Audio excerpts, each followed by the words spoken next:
good morning. How do you say good morning in Ukraine? Добрий ранок. Sounds like my Polish. Uh, yeah, my I can say dziękuję. Дякую. Yeah. Thank you. Yeah. It's kind of a useful word now when we're in Kiev. Of course. So, hi, we're at Faina. What is Faina? Faina is a Ukrainian brand, and Faina it's a brand about authenticity and simplicity. We produce furniture and decor, and all of our items has their own story and based on our cultural heritage. Especially, each of our items has its own name and its own history. And I propose you to discuss it a little bit after our conversation about the desserts. Let's talk about the desserts, because you brought something to. So, what's this? I think it's quite a good match for our interview because it's a waffle cake and it's as simply as possible. Caramel. Yeah, it's a considered milk inside and just some waffles. And I think it's quite a popular dessert in Ukraine and it's really authentic and simple. What's it called? Waffle cake. Waffle cake. Yeah, Obviously, everything is simple. obviously. Waffle cake. Obviously, yeah. So, are you a dessert person or what? Yeah, I have my moments. I'm really a dessert person very much because I'm treating myself nearly daily and I'm trying to add some discipline to my life. And how's that going? Really bad. Really bad because nearly daily I thinking, oh, you need to stop with that stuff. And you know, when I'm going something to take a meal, I'm really about starters and desserts. So I'm not interested with some steaks, with some meat, with some fish. No, I'm not that kind. If you would have me for dinner, what would you give me as a dessert? As a dessert, If I went to your home, vareniki. Yeah. It's a Ukrainian traditional dish, especially vareniki with cherries. And That's sort of like dumplings. yeah, it's like pierogi in Poland, dumplings in some another kind because mostly I know dumplings they are not sweet. They are with some meat or some vegetables, potatoes, and so on. But vareniki, it's a very good stuff. I had that for lunch yesterday, but not with the cherry one, but sort of like with the meat ones. It's nice. It was vareniki or dumplings? No, I was with vareniki. How do you pronounce it? But it was the Ukrainian dumpling. Okay. No, so we're in Kiev. How is Kiev? Is it a good design city? I think Kiev is an amazing place now. It's a place of opportunities because Ukrainian youth now, it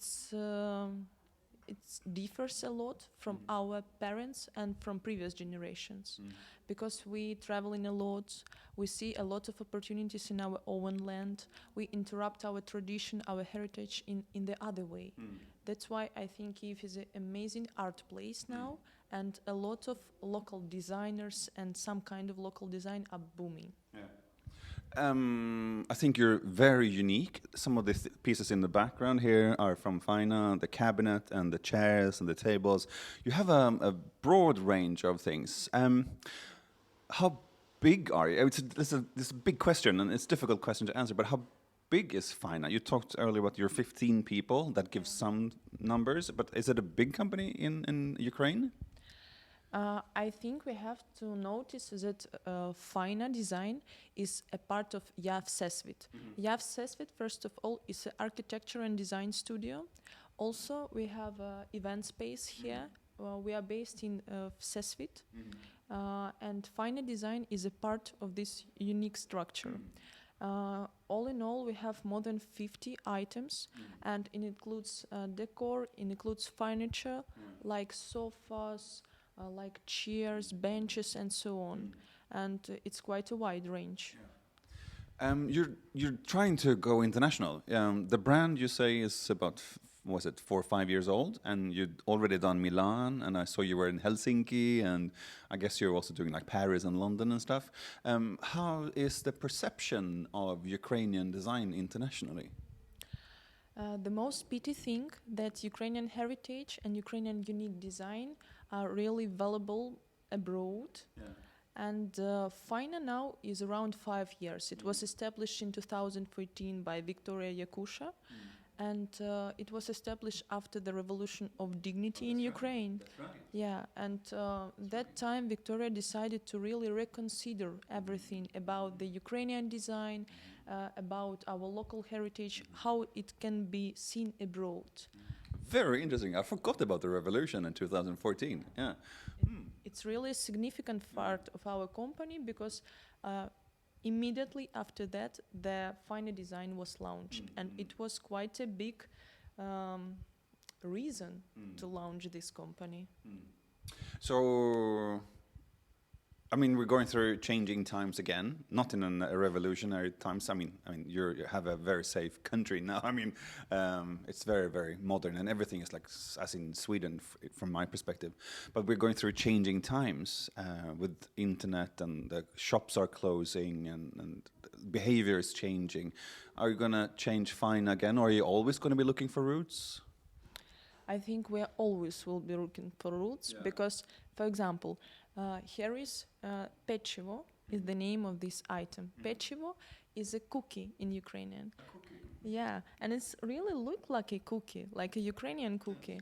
And each item has its own name. And I think the most valuable thing about our company is the story. So we try to make each item not unique. We try to use our heritage.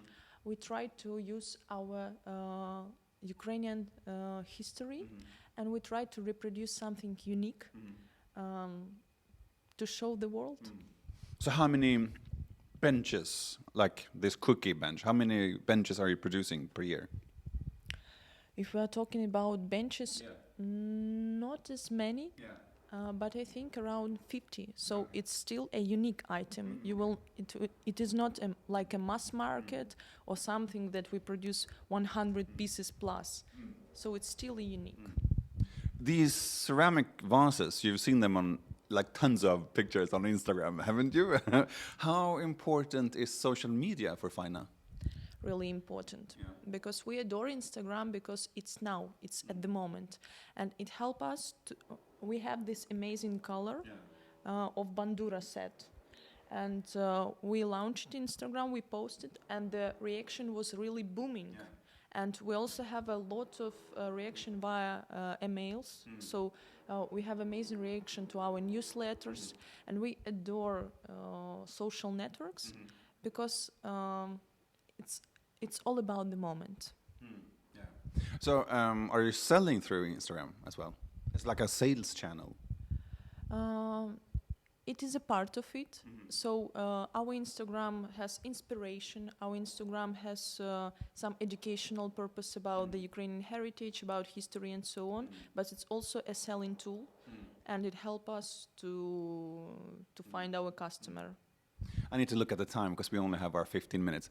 And looking at the time, we have, some more minutes. Yeah, and it's difficult to see. Yeah, I know. I can't see on the screen. I think we have 3-4 more minutes to talk about the design. Yeah, okay. I remember you did Stockholm as well this year in February. What's your most important international market then? I mean, since you're doing so much internationally.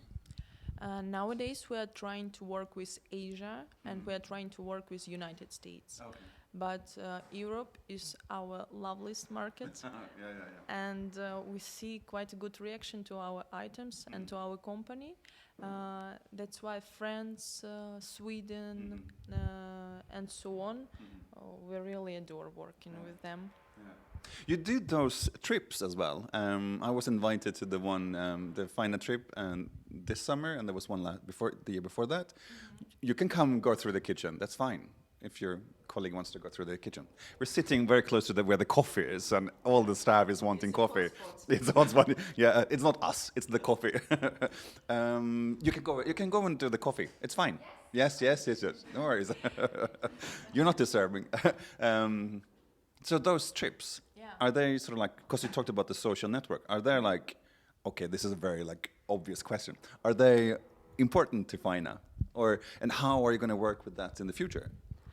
You know, it's a part of Faina's mission because this kind of trips helps the designers, have the architectures to understand the Faina's roots, to understand the process, to understand the heritage and so on. So of course, it's important part of the mission of the company. That's And how are you going to take that into the future? I think we will continue, but nowadays we are developing our trips. So the new spots, the new masters, and it will be developed in some other way. Because you did a lot of things on those trips. I've seen it on Instagram, obviously. I mean, you painted eggs, you were like doing wool stuff and things. That's not part of the Faina collection. How much of Ukrainian culture do you see in pieces like this? You talked about the name and the cookie for the bench. How much of Ukraine is in this pottery? I think that it will be a good example to show you after our. We can't see that. We can't see Okay. that. I can't turn the camera up. Okay, so each piece, at first, it's the history. Yeah. This bandura set was made in 19th century, in 20th century, and so on. So it's a part of a culture, first of all. Of course, we are using the local trends, for example, the color. This color is booming this year. Right. That's why we developed a new series in this color. And each piece, first of all, it was made therefore, and we are just developing up to the now. Okay. And I think that's about... No. We do have more time. It's 11 minutes. 12 minutes. No, yeah. So can we touch on the super difficult question, which is kind of boring, but still I think the audience wants to know. What is Ukrainian design? Can you define it? I can define... Okay, I'll give you a hint. I can talk about Scandinavian design. Scandinavian design is it's very functional. It's free of ornaments and and also true to material. So we don't mix materials. That's how I define Scandinavian design. How do you define Ukrainian design? Unique, rare, unidealistic, bright, and authentic. That's for sure. Okay. Do you think I should get one of those Ukrainian shirts? I was thinking about that. I think they're lovely. They were the linen one with the embroidery. Linen, yes. Yeah. Linen especially, yes. But I think it's hard to find now in Kiev some rare piece of vyshivanka set. Is it called vyshivanka? Vyshivanka, yeah. This is a linen or cotton shirt with some embroidery. Yes. Especially here Yeah. or On the there. sleeves, And the rare, the authentic one, it's look amazing. Especially the women dresses. I'm not going to buy a women's dress. Think about it. It's a good present. No, I'm not going to do that. But as a present, Yeah. No, but I do like the But I do like the shirts. The shirts are amazing. But it's like difficult. Do you wear them with jeans? Do you have one of those like traditional blouses? Do you have one? yeah, I have. And I brought it previous year. And for example, 2 or 3 years ago, I won't buy it. But now I'm feeling myself in it really amazing. And especially a lot of Ukrainian designs are also have success with embroidery dresses and shirts abroad. And it's also a significant part of Ukrainian culture. Absolutely. So when are we going to see Faina next time? Are you going to go to Cologne in January? Or are you going to go to Milan next year? Or when will we see Faina next time? We are planning to go to Hong Kong. Okay. But nowadays we are just planning. So just waiting, we are sincerely hope to see you there and to see your audience also there. I'm going to go to Shanghai in a few weeks. So I'm avoiding Hong Kong as well. Okay, so you will prepare everything for us and just say, okay, you can go. Exactly.